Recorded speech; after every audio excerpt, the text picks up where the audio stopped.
we will continue our discussion with the remaining part of chapter 18. तो हमने देखो last part में एक इंपॉर्टेंट रिपोर्ट के ऊपर डिस्कशन करना शुरू किया था, that is called as BRSR, that is business responsibility and sustainability reporting. इसके 3 मेजर सेक्शन थे जो हमने डिस्कस किए. अब जो थर्ड सेक्शन था ना, वो 9 प्रिंसिपल्स के अराउंड रिवॉल्व करता है. वो 9 प्रिंसिपल्स क्या है, although they are very self explanatory, honestly वो 9 के 9 प्रिंसिपल जो है ना आपके सस्टेनेबल डेवलपमेंट जो गोल्स है SDGs, उनके अराउंड ही बिल्ड किए हैं. ये हमने हमारे कंट्री को देखते हुए अंडरस्टैंडिंग के बेसिस पे 9 प्रिंसिपल्स को बनाया है. हम चाहते हैं हर बिजनेस ने रिस्पॉन्सिबल तरीके से काम करने के लिए ये 9 प्रिंसिपल्स को हमेशा कंसिडर करना चाहिए. सो बेसिकली एक तरीके से गाइडलाइंस दे दिया कि भाई जब आप कोई बिजनेस करते हैं, एक गाइडलाइन है, ये 9 प्रिंसिपल्स को हमेशा दिमाग में रखना. आप अपना बिजनेस कीजिए, प्रोडक्ट को बनाइए, बेचिए, कस्टमर्स को सर्विस प्रोवाइड कीजिए, but do not compromise on these 9 principles. Rather, all your business strategies, all your business policies should always keep in mind these 9 principles. वो 9 principles क्या है, एक एक करके डिस्कस करते हैं. पहला प्रिंसिपल बहुत हैवी है, बहुत अच्छा है. हर बिजनेस को इंटीग्रिटी के साथ में काम करना चाहिए, एथिकल बिहेवियर हमेशा मेंटेन करना चाहिए, एंड एक अकाउंटेबिलिटी दैट सर जो भी हम काम कर रहे हैं उसके लिए हमारा रेस्पॉन्सिबिलिटी एज अ बिजनेस वो हमने अंडरटेक करना चाहिए. That is our principle number 1.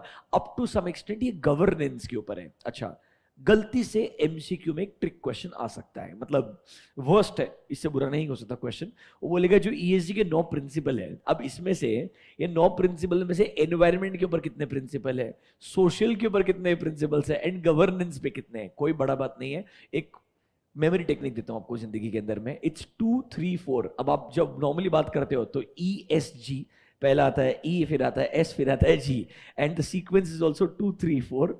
Total मिला के 9 प्रिंसिपल्स है. आइए जरा यहाँ पे पेज नंबर 18.14. क्या जमाना आ गया है, कैसे पढ़ाना पड़ रहा है. The 9 principles in BRSR are categorize into ESG components. जहां पे देखो वर्ड मिलेगा आपको environmental social governance. Out of 9 2 principle है एनवायरमेंट के, 3 है सोशल के ऊपर है, एंड 4 है गवर्नेंस के ऊपर. थैंकफुली कोइंसिडेंटली 2 3 4 सीक्वेंस के अंदर ESG पे मैच होता है. ऐसे आपके 9 प्रिंसिपल्स है. इसमें से 2 एनवायरमेंट प्रिंसिपल के ऊपर है, 3 सोशल के ऊपर है, एंड जो बचे हुए 4 है वो गवर्नेंस के ऊपर है. एक एक करके प्रिंसिपल को डिस्कस करना शुरू करते हैं. मतलब दिस इज द वर्स्ट, मेरे हिसाब से होना नहीं चाहिए ये, बट कोई भरोसा नहीं है. Be prepared for the worst in life. क्या पता 1 मार्क का क्वेश्चन गलती से इस वजह से आपको 1 मार्क दिला दे एक्स्ट्रा, और 1 मार्क का वैल्यू आपसे बेटर कौन जानता है.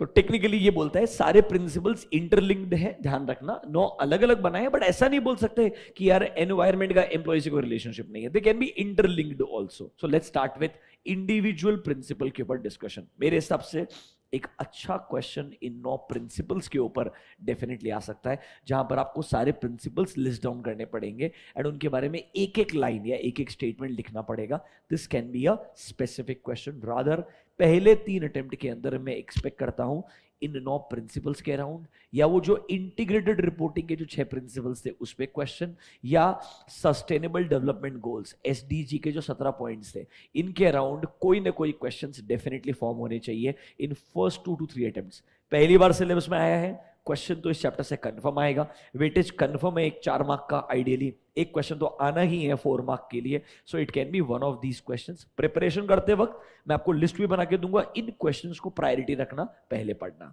आज समझने का ट्राई करते हैं एक एक principle. Number 1, principle number 1 talks about ethics, transparency and accountability. Basically business करते वक्त इंटीग्रिटी मेंटेन करें, एथिकल तरीके से काम करें. जो आप बिजनेस कर रहे हैं उसका ट्रांसपेरेंसी, मतलब लोगों से ना छुपाए आपका कोर बिजनेस क्या है, कुछ इंपॉर्टेंट एक्टिविटीज आपके स्टेक होल्डर से हाइड ना करें, एंड जो भी आप काम कर रहे हैं उसके लिए रिस्पॉन्सिबिलिटी को एक्सेप्ट करें, अकाउंटेबिलिटी ले. That is my principal number 1. देखो, the essence of the first principle is entities का गवर्निंग स्ट्रक्चर ने ऐसे पॉलिसीज बनाने चाहिए, ऐसे प्रोसीजर्स बनाने चाहिए उनके ऑफिसेस के लिए, फैक्ट्रीज के लिए, कि कभी भी एथिक्स कॉम्प्रोमाइज नहीं होना चाहिए। एक ही वर्ड है, आप जो भी काम करें, do not compromise on ethics at any cost. Next, जो जो इंफॉर्मेशन आपको लगता है आपके बिजनेस रिलेटेड जो भी इंपॉर्टेंट है, सब कुछ स्टेक होल्डर्स को अवेलेबिलिटी होने, मतलब बेसिकली एक एक सेंटेंस लिखा है, एथिक्स पे एक पॉइंट लिखा है,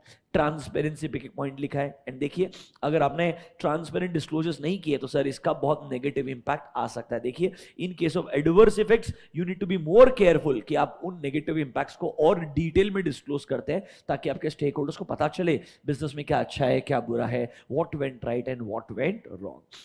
आगे देखिए, entities in the value chain should be encourage to adopt these principles by governance structure. मतलब आपके वैल्यू चेन में जो लोग आते हैं, सप्लायर्स आते हैं, वेंडर्स आते हैं, उनको भी एथिकल प्रैक्टिसेस फॉलो करने के बारे में आपने ज्ञान देना चाहिए। एंड द लास्ट वन, आपने प्रोएक्टिवली रिस्पॉन्ड करना चाहिए कि मे बी आपके बिजनेस के बियॉन्ड आपके जो सप्लायर्स हैं, आपके जो वेंडर्स हैं, वो थोड़ा अनएथिकल बिजनेस करते होंगे, तो आपने प्रोएक्टिवली ये बताना चाहिए कि हम अभी भी उन सप्लायर से डील करते हैं जिनका मे बी, सिंपल चीज सोचो ना, मैं बिजनेस के लिए कोई ऐसा मटेरियल प्रोक्योर करता हूं, वो मटेरियल माइनिंग से आता होगा। अब माइनिंग वो अनरेगुलेटेड रहेगा up to some extent in certain areas of the world. Let's say for example Africa, I might be dealing with the diamond industry. तो जो अभी भी ऐसे इलीगल मैकेनिज्म्स है जिसके थ्रू डायमंड्स प्रोक्योर किए जाते होंगे, कंपनीज क्या बोलती है, हम डायमंड जो प्रोक्योर करते हैं वो सस्टेनेबल मैकेनिज्म से आए। मतलब बेसिकली दुनिया का सबसे बड़ी company Tiffany and company, Tiffany is famous for diamonds, वो क्या बोलता है, हमारे डायमंड सारे के सारे सस्टेनेबल सोर्सेस से आए, हमने इंश्योर किया है कोई भी इलीगल माइनिंग एक्टिविटी से हमने डायमंड प्रोक्योर नहीं किया है, ये हमारा इंश्योर करने का तरीका है। तो हमारे सप्लायर्स और जो हमारे वेंडर्स हैं, उन्होंने भी कुछ गलत काम नहीं किया है, इसके लिए भी रिस्पॉन्सिबिलिटी मेरी बनती है, और अगर गलत किया है तो मैंने बोलना चाहिए कि भाई ऐसा प्रॉब्लम है। मतलब bottom line, it is not just applicable for you, it is also applicable for people you are dealing with. Final product तो मैंने बना के दिया है ना, इसका रॉ मटेरियल जहां से भी आया होगा, रॉ मटेरियल प्रोक्योर करने का रिस्पॉन्सिबिलिटी तो मेरा ही है। इस तरीके से प्रिंसिपल नंबर 1 बनाया है, दैट सर एथिक्स इंपॉर्टेंट है, इंटीग्रिटी इंपॉर्टेंट है, ट्रांसपेरेंसी इंपॉर्टेंट है, एंड अकाउंटेबिलिटी। आपने रॉ मटेरियल को प्रोक्योर करके फिनिश गुड्स बना के कस्टमर को दिया है, तो आप रॉ मटेरियल के सोर्स से लेके फिनिश गुड्स कस्टमर तक प्रोवाइड करने तक के हर चीज के लिए रिस्पॉन्सिबल रहेंगे। आपने इस चीज को एक्सेप्ट करना चाहिए। आपने ये प्रिंसिपल नंबर 1 में कुछ कीवर्ड्स याद रखने हैं, एथिक्स, ट्रांसपेरेंसी, अकाउंटेबिलिटी। ऑब्वियसली कोई भी काम नहीं होना चाहिए which is unethical. I should provide all important information to my stakeholders, transparency, and I should accept accountability for all the people जो मेरे वैल्यू चेन में है। वैल्यू चेन में वो सब लोग होते हैं जो आपको प्रोडक्ट को प्रोक्योर करने से लेकर के फिनिश गुड्स बना के कस्टमर तक ले जाने में हेल्प करते हैं। All of them are part of my value chain. अगर आपको याद है थोड़ा सा value chain analysis strategic management में, inbound logistics, outbound logistics, conversion of raw material into finish goods, सब कुछ कवर किया जाता है। आफ्टर सेल सर्विसेज, मार्केटिंग, वो सब कुछ वैल्यू चेन एनालिसिस का पार्ट था। उसमें जितने भी लोग आते हैं सबके लिए आप अकाउंटेबल रहेंगे। इस principle number 1 clear to you. हर प्रिंसिपल को थोड़ा टाइम स्पेंड करना है, सोचना है कि मेरे को क्या लिखना है। आइडियली मेरे हिसाब से 1 and 2, ए और बी, 2 पॉइंट लिख दिए काफी हो जाएगा। हेडिंग लिखने का ए और बी लिख देने का सफिशिएंट है। रीड कर लो, मेरे साथ साथ ही आइडेंटिफाई कर लो वो 2-2 पॉइंट, अगली बार उतना ही पढ़ना, लिमिटेड टाइम ही इन्वेस्ट करना ताकि काम खत्म होगा। Do not waste your time while you are preparing for the exams. Heading A and B sufficient है।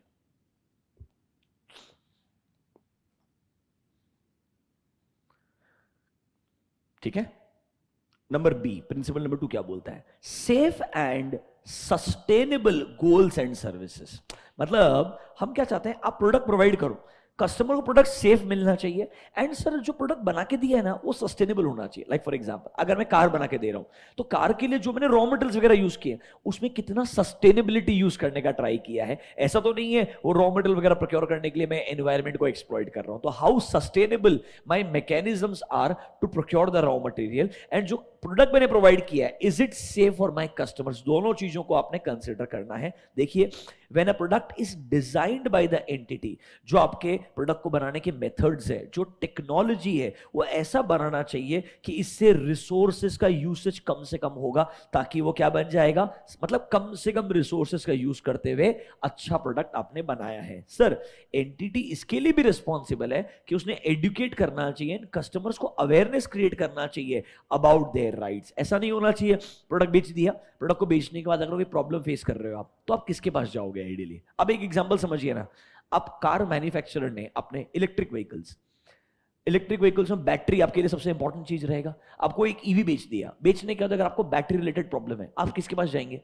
तो आई एम श्योर ये जो मैन्युफैक्चरर है उसका रिस्पॉन्सिबिलिटी बनता है, वो कस्टमर को बोलेगा if you have any of these problems you are suppose to go to this person specifically. आपको हमारे इन रेस्पेक्टिव डिपार्टमेंट्स के पास जाना पड़ेगा जो आपको आगे कोऑर्डिनेट करके असिस्ट करेंगे। ये होता है एक कंज्यूमर को सेफ एंड साउंड प्रोडक्ट देना। प्रोडक्ट भी अच्छा देना चाहिए, सर्विस बढ़िया देना चाहिए, eight the same time products का इस्तेमाल भी सस्टेनेबल तरीके से करना चाहिए। तो नंबर ए एंड बी काफी है, पर पॉइंट नंबर सी पढ़ लीजिए रेफरेंस के लिए।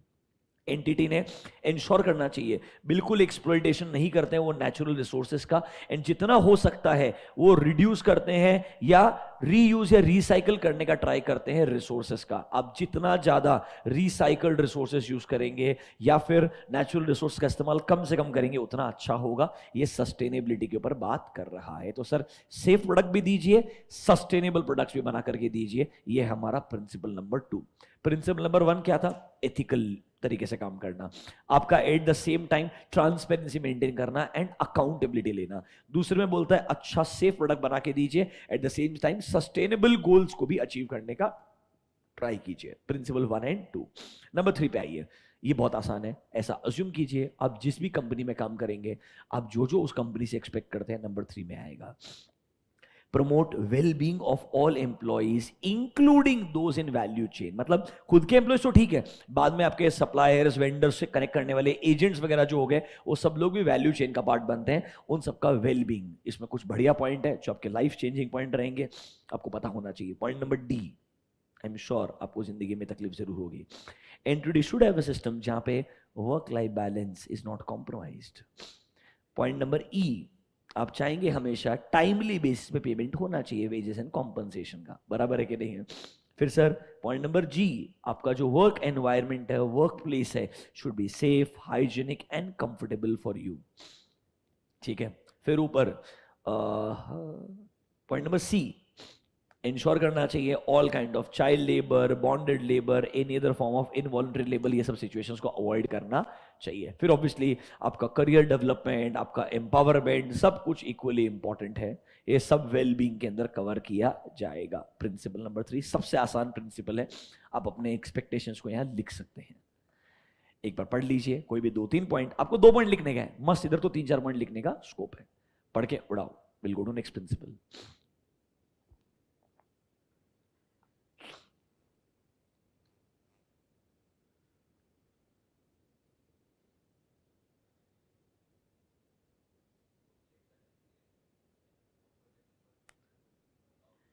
लॉन्ग ड्यूरेशन में लिखा है क्या? हाँ, वो एनवायरनमेंट ऐसा होना चाहिए, अगर ज्यादा काम करने का मन हो जाए तुम्हारा तो एटलीस्ट कंफर्टेबल तो होना चाहिए, खाना वाना मिलना चाहिए ना तुमको।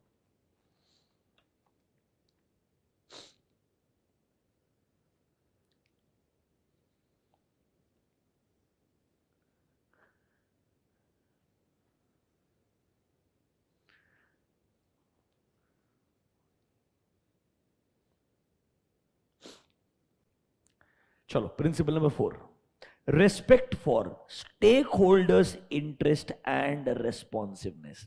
बेसिकली स्टेक होल्डर्स मतलब all the people who are associated with my business, उन सबके इंटरेस्ट को मैंने ध्यान में रखते हुए हमेशा उन्हें रेस्पेक्ट करते हुए बिजनेस करना चाहिए। इसमें ट्रांसपेरेंसी मेंटेन करना भी इंपॉर्टेंट हो गया। बिजनेस के कुछ ऐसे डिसीजंस जो सर मेरे स्टेक होल्डर्स के इंटरेस्ट के अगेंस्ट नहीं होने चाहिए, लाइक इसके अंदर थोड़ा इन्वेस्टर्स के इंटरेस्ट के अगेंस्ट जाना भी कवर होता है। जैसे हम वेदांता का बात करते थे, बायबैक करने का ट्राई करना, अच्छा फाइनेंशियल पोजीशन को बुरा दिखाने का ट्राई करना, showing may be not the right picture of your numbers, ये सब कुछ पॉइंट नंबर 4 में कवर होता है। देखिए, the entities have to be transparent and communicate with the stakeholders, कि उन्होंने जो भी ऑपरेशंस किए हैं, जो भी बिजनेस के डिसीजन लिए हैं, उसका इंपैक्ट लोगों पे क्या आया है, नेचर पे क्या आया है। मतलब ट्रांसपेरेंसी बहुत इंपॉर्टेंट है। उसने सिस्टमैटिकली डिटरमाइन करना चाहिए उनके ऑपरेशंस को लेकर के कौन कौन इंटरेस्टेड पार्टीज हैं, कैसे इन इंटरेस्टेड पार्टी से हम लोग कम्युनिकेट करते हैं, ताकि सर उन्हें अवेयरनेस रहे कि भाई ये स्टेक होल्डर्स के पॉइंट ऑफ व्यू से ये इंफॉर्मेशन उन्हें पता होनी चाहिए। देखिए, The entities should fairly share benefits to the stakeholders or give an opportunity for them to take the benefit in a equitable manner. ऐसा नहीं होना चाहिए कोई भी डिसीजन सिर्फ बिजनेस के फायदे के लिए है, आपके स्टेक होल्डर्स को बेनिफिट पास ऑन नहीं किया जा रहा है, ये गलत रहेगा. Remember, you don't exist in isolation, you exist in an environment, and इस एनवायरमेंट में stakeholders are very important part. This will include all your vendors, investors, bankers, all sort of people जो एक business को run करने में help करते हैं. तो उनके रिगार्डिंग आपको थोड़ा फोकस रहना पड़ेगा. उन्हें ट्रांसपेरेंसी मेंटेन करते हुए बढ़िया से कम्युनिकेशन करना चाहिए, मौका देना चाहिए, प्रॉपर बेनिफिट्स उनको एक्सेस मिले. Number 5, a very general one but a very important one, respect and promote human rights. तो पहले आपको समझना पड़ेगा ह्यूमन राइट्स का वायलेशन जनरली कैसे होता है, आपके बिजनेस में कहां कहां हो सकता है, लॉस क्या बोलते हैं, वो समझते हुए अपने बिजनेस के पॉलिसीज बनाने चाहिए. So entity should have a clear understanding of human rights and various ways by which human rights can be violated. मेरे को पहले वो पता होना चाहिए. फिर सर मैंने एक ऐसा सिस्टम बनाना चाहिए जहां पर ह्यूमन राइट एलिमेंट्स को day to day business practice में इंटीग्रेट कर दो. मैं आपको बोला ये 9 के 9 प्रिंसिपल अलग से कुछ नहीं है, ये आपके डे टू डे बिजनेस के अंदर ही इंटीग्रेट करने पड़ेंगे, तो ये प्रिंसिपल्स को आप अचीव कर पाएंगे. तो ह्यूमन राइट वायलेशन नहीं होना चाहिए, ये आपने हर तरीके से इंश्योर करना है. इसके रिगार्डिंग एम्प्लॉइज को ट्रेनिंग दो, अपने बिजनेस के डिसीजन ऐसे लो कि किसी भी तरीके से कोई भी राइट का वायलेशन नहीं होता है, ये आपको सोचना पड़ेगा. देखो, businesses should recognize and respect the human rights of all stakeholders and groups which are within my company or beyond my company. I should consider all communities, consumers, all my different possible people around me. किसी का भी exploitation या गलत तरीके से इस्तेमाल नहीं होना चाहिए, किसी के भी human rights violate नहीं हो रहे चाहिए, ये मैंने ध्यान रखने का है. बेसिकली अगर आप ये principles देखेंगे, ये बोलता है अपने best possible तरीके से civilized तरीके से business को run करना चाहिए. Principle number 6, it will talk about environment, pure environment. देखो, protection of environment and restoration of environment. Obviously आपने ऐसे policies and procedures बनाने चाहिए जिससे आप impact on environment को reduce कर पाए. देखो example बोलता हूँ, स्मार्टफोन इंडस्ट्री क्या इंपॉर्टेंट है इनके लिए. उन्होंने स्मार्टफोन बनाया, बना करके आपको बेचा, बेचने के बाद 5 साल के बाद मेरे को फोन रिप्लेस करना है. आज के तरीके में मैं इंडिया में क्या करता हूँ, किसी न किसी को बेचने का ट्राई करता हूँ, ये नया फोन परचेस करता हूं, जिसको मैं बेचूंगा वो और 3 साल यूज करेगा. एक पॉइंट के बाद में इसका लाइफ तो खत्म हो जाएगा. 8 साल के बाद में no one will be willing to buy. Who should I give it back to? It is the company who should have a proper life cycle management. उन्होंने क्या करना चाहिए, ये प्रोडक्ट का लाइफ 6 साल है, 6 साल आप यूज करो, 6 साल के बाद कंपनी खुद ही खरीदेगा आपसे, और वो डिफाइन कर देना चाहिए इसमें ऐसा कंपोनेंट है जिसका मेरे को बेयर मिनिमम एक्स प्राइस मिलेगा. अब अगर मुझे गारंटीड एक्स प्राइस मिलेगा तो मैं एप्पल के पास जाएगा, फोन को ड्रॉप बॉक्स में डालेगा और एक कूपन जनरेट होगा जो मेरे नए फोन के परचेस में रिडीम हो जाएगा. ये मैकेनिज्म होना चाहिए कि नहीं होना चाहिए? Why should I go to Cashify and 5 other players and fight with them कि मेरे को इसका फेयर प्राइस दो? एक्चुअली इंडिया में प्रॉब्लम है, यूएस में ऐसा नहीं है. In US if you want to buy a new phone, the very simple thing is you take this phone to your Apple store, उनको बोल दो मेरे को ये देने का है, वापस नया फोन लेने का है. उनका स्टैंडर्ड प्राइसिंग, वो देखेगा नहीं कैमरा चलता है कि नहीं चलता. आपका कैशिफाई वाला आधे घंटे माथा खा जाएगा, कैमरा चलता है, स्क्रीन चलता है, ये होता है. They just want to bargain with you because they want to make a business out of it, जबकि एक्चुअली ये बिजनेस नहीं होना चाहिए. I should tell to Apple, मेरे पास में आईफोन 14 था, मेरे को 15 लेने का है, 14 तू रख ले, या 12 था, 12 तू रख ले, 15 दे दे. मेरे को स्टैंडर्ड प्राइस बोल, आज मैंने तेरे को 12 दिया, मेरे को $200 मिलेगा, 400 मिलेगा, 500 मिलेगा, एक फिक्स प्राइस रख दे. इसका मटेरियल का कॉस्ट तो सेम ही है. कैमरा में एक होल होने की वजह से प्राइस कोई 400 गुना बढ़ता नहीं है, कम नहीं होता. It's a stupid way of doing business. The life cycle management should be done in such a manner कि मेरे को कंपनी के पास ही जाके वो प्रोडक्ट ड्रॉप करना हो. सेम चीज टू व्हीलर, मैंने अगर आज लेट्स से कोई टू व्हीलर परचेज किया, 3 साल, 5 साल, 7 साल, 8 साल, जो भी है, लाइफ साइकिल खत्म हो गया, मेरे को वापस बेचने का जरूरत क्या है? Fair price should be given by the company to me. ये कंपनी का रिस्पॉन्सिबिलिटी है. इससे उसका मार्जिन कम होता है तो चलेगा ना यार, कम से कम वो प्रोडक्ट्स बाहर रोड पे फेंके हुए तो नहीं मिलेंगे. You are understanding my point? तभी तो जाकर आप एनवायरमेंट का इतना बात करें तो एनवायरमेंट के लिए सबसे इंपॉर्टेंट चीज है, you should have this mechanism in place. अब जाके कंपनीज इसके ऊपर फोकस करना शुरू करते हैं, मतलब ये प्रोडक्ट का पूरा लाइफ साइकिल उन्होंने बिल्ड करना शुरू किया है. अब वो चाहते हैं हमने प्रोडक्ट बनाया है, वापस इसको दुनिया में फेंकने के बजाय अंदर भी हम ही लेके जाएंगे। इसको डिस्कार्ड करना भी काम हमारा है, इसको श्रेड करने का काम भी हमारा है इन अ सस्टेनेबल मैनर, क्योंकि प्रोडक्ट बनाया हमने है। इस तरीके के लॉज आने चाहिए दुनिया भर में, तब जाके थोड़ा सस्टेनेबिलिटी को सही सेंस में सपोर्ट मिलेगा। एंड एक्चुअली बताऊं क्या, कंपनी को कोई लॉस नहीं होगा, कंपनी के लिए भी मान के चलिए इसमें से कुछ ना कुछ यूजेबल रॉ मटेरियल रहेगा ही, जो मेरे पास में डायरेक्टली वापस आते जाएगा बिना स्ट्रेस के, मुझे प्रोक्योर करने के लिए स्ट्रेस नहीं होगा। क्योंकि अगर ये आईफोन है तो आदमी एप्पल के पास ही जाके देगा इसको वापस। हाँ ठीक है, आप कंडीशन क्या डाल सकते हो लॉयल्टी मेंटेन करने के लिए, आप आईफोन को देंगे तो ही दूसरे आईफोन के ऊपर आपको ये ऑफर रिडीम करने को मिलेगा। $200 का वैल्यू है, आपको नए प्रोडक्ट के ऊपर डिस्काउंट दे देंगे $200 का। इस तरीके का मैकेनिज्म बनाओ तो फायदा होगा। या आपको और ही बढ़िया करना है तो एप्पल के स्टोर पे सैमसंग एक्सेप्ट करना शुरू कर दो, तो आप नया कस्टमर को कन्वर्ट भी कर सकते हो। Think from a business point, actually Apple करता है बाय द वे, यूएस के अंदर एक्सेप्ट करता है, ये ऑफिशियल है, बट ऑब्वियसली क्योंकि यूएस के अंदर पूरा डिस्ट्रीब्यूशन चैनल उनके कंट्रोल में है, वो होलसेलर्स रिटेलर्स पे डिपेंडेंट नहीं है। आज इंडिया के अंदर वो डिस्ट्रीब्यूशन चैनल कंट्रोल नहीं करता है, इसीलिए ये प्रॉब्लम है। मैं आपको ऑनेस्टली अपने एक्सपीरियंस से बोलता हूँ, आपने यूएस के अंदर एक पर्टिकुलर जगह से फोन खरीदा फॉर एग्जाम्पल, अब प्रो मैक्स दो फोन आते हैं, आदमी को डाउट हो सकता है मैंने फोन प्रो खरीदा, लेट्स से खरीदने के बाद 2 दिन यूज किया और लगा नहीं यार ये फोन छोटा है, मेरे को प्रो मैक्स से लेना चाहिए था। इंडिया में जाकर के उस होलसेलर को देने ट्राई कर, वापस ले ले भाई दूसरा दे दे, नहीं देगा। But you go to Apple store, tell them this I bought 2 days back, वो बोलेगा कोई दिक्कत नहीं, 14 days no question asked, if the phone is in a decent condition वापस लेगा, नया फोन तेरे को दे देगा और इसको रीसेट कर देगा, खत्म। ऐसा मैकेनिज्म होना चाहिए ना, क्यों नहीं होना चाहिए? If you are buying premium products, paying them premium prices, they should have this mechanism. It is there by the way, I am telling, I have done this. जो मैंने किया है मैं वही बोलूंगा आपको, मैं वो नहीं बोलूंगा जो मैंने रीड किया है। आई have done all this, I am telling you. मेरे साथ ही कंफ्यूजन हुआ तो मैंने आपको आंसर दिया, ऐसा हुआ। मेरे को भी नहीं पता था, बिकॉज ऑब्वियसली इंडियंस को डर लगता है ऐसा होगा कि नहीं होगा, क्योंकि हमको आदत नहीं है। पर जब आपने पूछा एक बार तो आपको समझ में आया, हाँ इट्स वेरी इजीली। और bye the way same store जाने का जरूरत भी नहीं है, मतलब मैं न्यूयॉर्क से ट्रैवल करके दूसरी जगह पहुंच गया, उधर के स्टोर में जाके दिया मैंने, उधर भी, क्योंकि it's all same, it's Apple across the country, कोई फर्क नहीं पड़ता। ऐसा मैकेनिज्म आप बिल्ड करोगे तभी आप सस्टेनेबल बन पाओगे। तो बोलना और एक्चुअली अप्लाई करने में बहुत डिफरेंस है। आपको बिजनेस में हिट लेना पड़ता है, या तो बिजनेस लॉयल्टी मेंटेन करो तो मार्जिन इतने ज्यादा है कि 5-10% गया तो फर्क नहीं पड़ता है, उस लेवल का बिजनेस बनाओ तो फर्क नहीं पड़ेगा।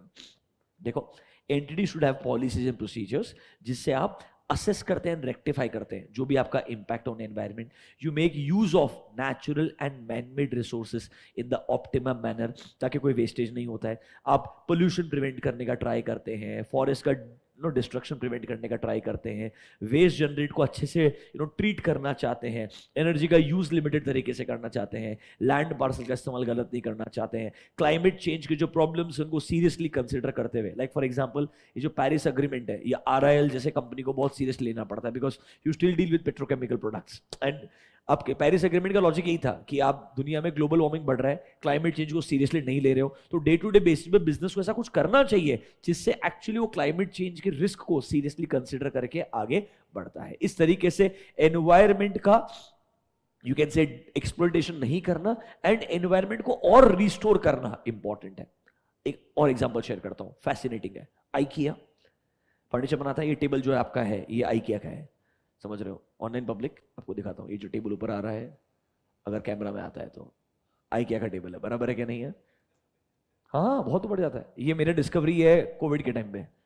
If you have to teach at home, you can not sit and teach at home. मेरे साथ में तो बैठ ही नहीं सकता, आप नॉर्मल लेक्चर्स में देखेंगे। तो I wanted a table that can go up and down, that work on a motor ideally. तो IKEA one of the best tables बनाता था ये आइडियली। अब तो ये बहुत सारे लोगों ने कॉपी कर लिया सेम मॉडल, पर IKEA है ओरिजिनली। ये कोविड के अंदर मैं ढूंढा था। अब IKEA फर्नीचर बनाता है, बहुत वुड का इस्तेमाल करता है। अब वुड का इस्तेमाल करना is actually indirectly leading to more and more deforestation. तो कैसे इसको सपोर्ट करोगे? तो IKEA का बिजनेस स्ट्रेटेजी क्या है? बिजनेस स्ट्रेटेजी नहीं बोलेंगे, यू कैन से ESG स्ट्रेटेजी है। वो ऐसे फॉरेस्ट को खरीदता है जो अभी भी फॉरेस्ट है, और वो दुनिया को बोलता है फॉरेस्ट को हमने खरीदा और अब हम इंश्योर करेंगे फॉरेस्ट ही रहे। तो बेसिकली एक है मेरे सोर्सेस से मैं वुड प्रोक्योर कर रहा हूं, जो अदर सोर्स जो फ्यूचर में वुड कटर्स यूज कर सकते हैं वुड बनाने के लिए, उनको मैं खरीद रहा हूं ताकि उन फॉरेस्ट को कभी डिफॉरेस्ट न किया जाए। यस नहीं, ऑब्वियसली वो बिजनेस स्ट्रेटेजी नहीं है, ESG स्ट्रेटेजी है। वरना मैं फॉरेस्ट खरीद के खुद ही वुड काट सकता हूं, पर उसका बिजनेस स्ट्रेटेजी है कि ऐसा नहीं करूंगा, मैं किसी को भी वो वुड को यूज नहीं करने दूंगा।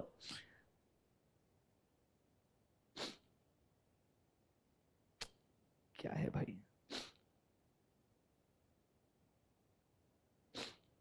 आई थिंक ब्राजील या 2-3 जगह पे उन्होंने फॉरेस्ट ही फॉरेस्ट परचेज किया डायरेक्टली, पूरा का पूरा।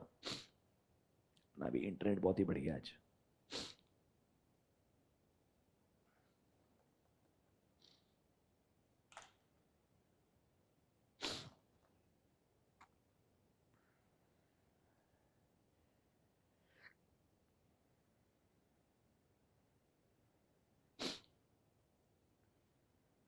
देखो, I bought 11,000 acres of forest in Georgia to protect. ये आयरनी है लाइफ का, आप समझ रहे हो क्या मेरा बात? But you have to give it back to society. तुम क्या करोगे? See you are using wood at the same time, कुछ तो ऐसा करना पड़ेगा ना जिससे you are compensating for this. तो मेरे को बताना पड़ेगा जितना मैं यूज कर रहा हूं उतना मैं खरीद खरीद करके, I am making money using that some part of the money, I am also protecting the environment in some or the other manner ideally. मतलब areas of protected forest दिख रहा है क्या? 6,16,000 acres of protected forest, and it aims to stop development and deforestation around the globe. Look at the joke. मतलब आप one of the biggest furniture manufacturers, आप समझ रहे हो क्या मेरा बात? बट ये ESG फोर्स करता है, तो ये अच्छा चीज है। इससे क्या होगा? The one who has money have to use money for the environment part. मतलब इनडायरेक्टली आपके ऊपर ये एसेंशियल बन जाएगा। मैं ये नहीं करूंगा तो लोग मेरे बिजनेस में इन्वेस्ट नहीं करेंगे। वो क्या बोलेंगे? तू पैसा कमा रहा है, कब तक कमाएगा? But there is a limit to this because you are exploiting the environment. Eventually लोगों को समझ में आ ही जाएगा, कोई ना कोई इसके ऊपर एक्शन लेने वाला। अनफॉर्चुनेटली आर्टिकल्स ओपन नहीं हो रहे हैं, you can read it when you get time. Headline तक हम पहुंचे, थैंक गॉड। इतना इंटरनेट है कि हेडलाइन तो मैं वैलिडेट कर सकता हूं आपको। ठीक है, जाने दीजिए। सर, आपको ये बेसिकली आपके क्लाइमेट चेंज को सीरियसली लेते हुए कमिटमेंट्स को इंश्योर करना पड़ेगा।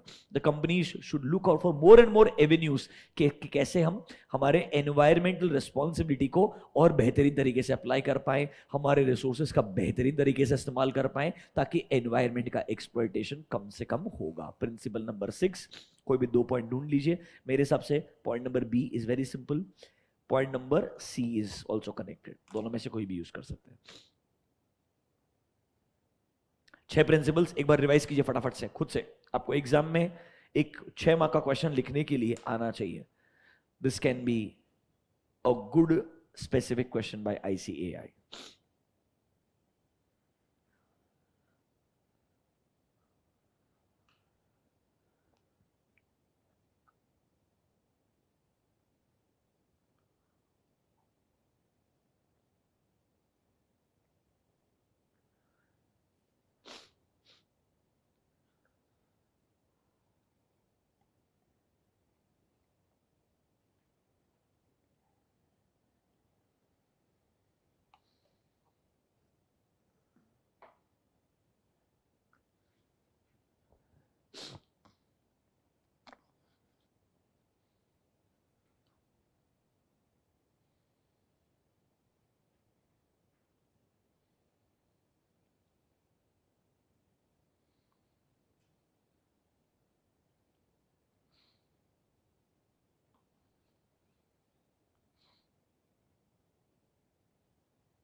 चलिए नेक्स्ट प्रिंसिपल पे, number 7, influence on public and regulatory policy. ये पॉइंट देखो क्या बोलता है।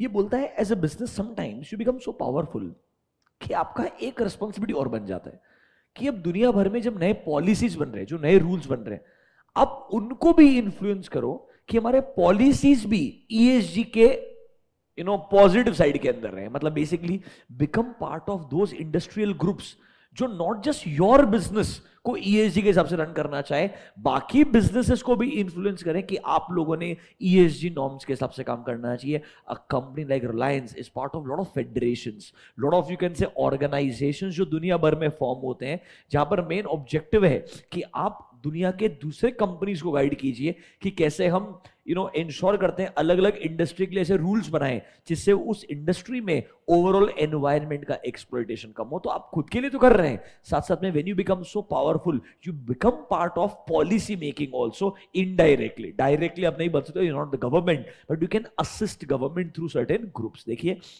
The core elements of BRSR are to have holistical approach, जहां पर एक organization can go ahead with their contribution with policy formulation and policy advocacy. Advocacy मतलब acting as a advocate. एक कंपनी ही गवर्नमेंट को रेकमेंड करता है इस industry के लिए पॉलिसी लेके आई है, जिससे हमको लगता है पूरे इंडस्ट्री के अंदर ओवरऑल एनवायरमेंट का डैमेज कम से कम होगा आइडियली। लाइक फॉर एग्जांपल अभी ईवीज को लेके बात करते हैं, इलेक्ट्रिक व्हीकल्स को लेकर के। फॉर एग्जांपल गवर्नमेंट अंडरस्टैंड्स कि आपको कोई ना कोई बेनिफिट पास ऑन करना पड़ेगा ताकि लोग कन्विंस हो why EV should be bought. अभी ईवी को लेकर के प्रॉब्लम्स क्या है?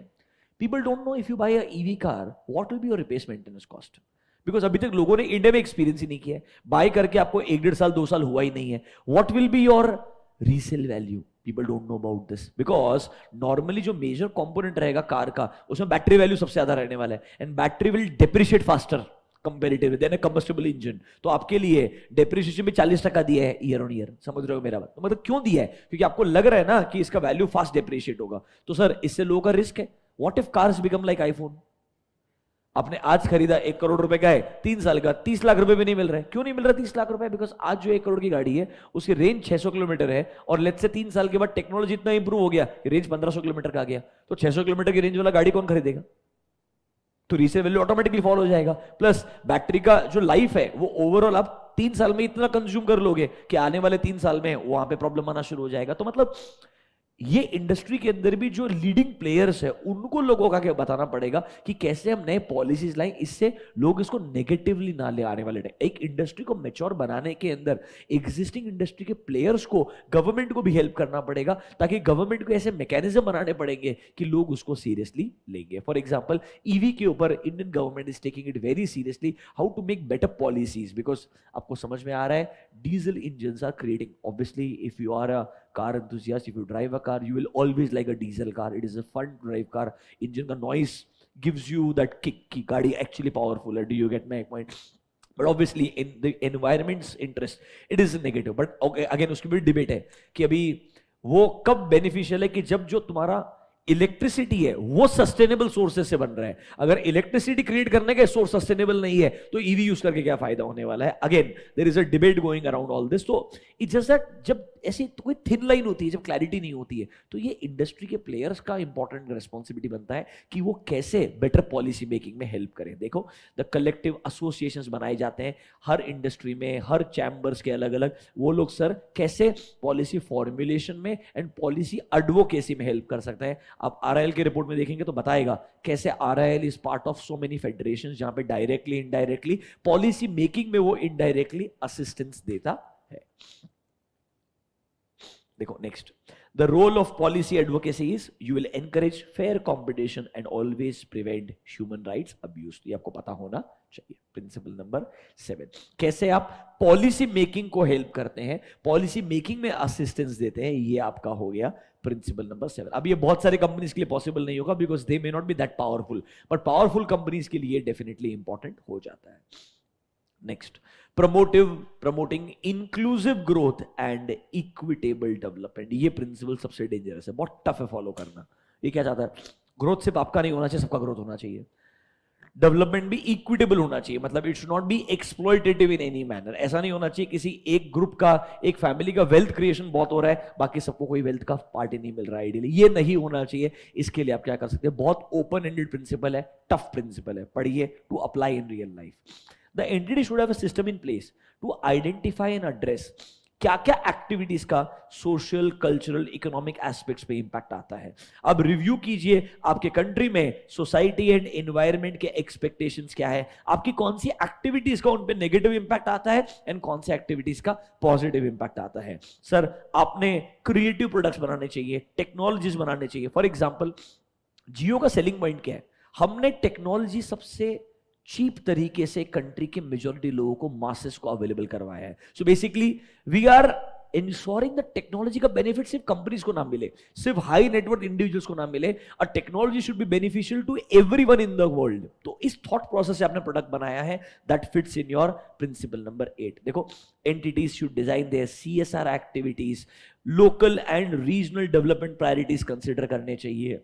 फिर सर बिजनेस के अंदर आपने देखना चाहिए कभी भी, पॉइंट नंबर E बहुत अच्छा है, बहुत बढ़िया है, should take care that business induced कई बिजनेस की वजह से डिस्प्लेसमेंट या रीलोकेशन तो नहीं हुआ है कम्युनिटीज का।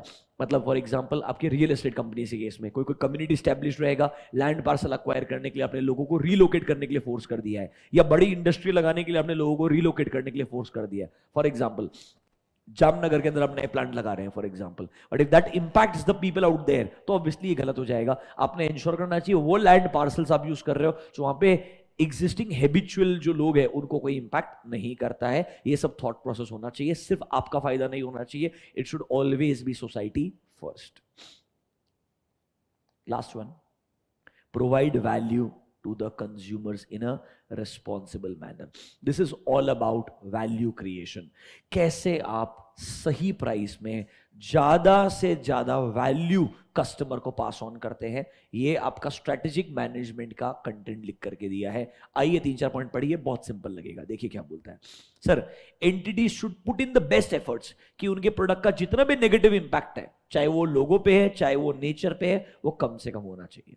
सर हमने किसी भी तरीके से कंज्यूमर को फोर्स नहीं करना चाहिए, तुमने मेरा प्रोडक्ट ही खरीदना है। ये मैं इनडायरेक्टली कैसे कर सकता हूं? डिस्ट्रीब्यूशन चैनल को रोक लेता हूं कि मेरा प्रोडक्ट ही कस्टमर तक जा रहा है, दूसरे मैन्युफैक्चरर का प्रोडक्ट वहां तक जा ही नहीं सकता है। अगर वो जा ही नहीं सकता है तो मैं फेयर कंपटीशन कभी होने ही नहीं दूंगा। ये मैंने नहीं करने का ट्राई करना चाहिए। I should not in any manner prevent freedom of choice and fair competition. Sir, I should always consider right to privacy of my customer. I should promote reuse of products, recycling of products, कैसे product को disposal करना है, ये सब मैंने बताना चाहिए। मतलब मैंने बेस्ट पॉसिबल तरीके से प्रोडक्ट को प्रोक्योर करने से लेकर के कस्टमर तक प्रोवाइड करने के हर एलिमेंट्स को कंसिडर करने का ट्राई करना चाहिए। जब मैं प्रोडक्ट का एडवर्टाइजिंग करता हूं, point number F, the organisation should ensure while advertising, कभी भी आपने मिसलीड नहीं करना चाहिए, कंफ्यूजिंग इंफॉर्मेशन नहीं देना चाहिए जिससे प्रोडक्ट का नेगेटिव इंपैक्ट या यूसेज मेरे कस्टमर पे आएगा। ये classic example, fair and lovely. when you're trying to sell a product, you're trying to sell dreams which should not be the right dreams also, question number 1, and number 2, you are trying to tell people that by using an ointment it's going to change your life completely. maybe इस तरीके के आपने advertisements करके लोगों के ऊपर negative impact नहीं लेके आना चाहिए। ये सब चीजें सोचना is your principle number 9। I would recommend spend 5 minutes, read all 9 principles. अभी के अभी हर प्रिंसिपल में 1 या 2 पॉइंट को आइडेंटिफाई करके मार्क कर लो जो आपको एग्जाम में लिखने के लिए जरूरी होगा। use these 5 minutes in the most judicious manner.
Online students, you also do not go fast forward. 5 minute spend कर लो, 9 प्रिंसिपल को देख लो, एक दो पॉइंट ढूंढ लो जो आपको लिखने के लिए काम में आएंगे। ये मेरे सबसे one of the most important questions है आने वाले 2-3 अटेम्प्ट के लिए।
डन।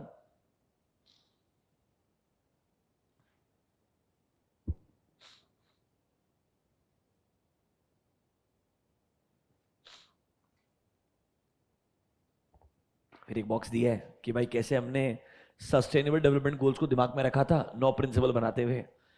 कौन सा प्रिंसिपल कैसे अलग अलग SDG 1 2 3 भी आपके 17 प्रिंसिपल थे, 9 प्रिंसिपल है, 17 गोल्स थे। और 17 सस्टेनेबल डेवलपमेंट गोल्स जो यूएन ने बना के दिए ना।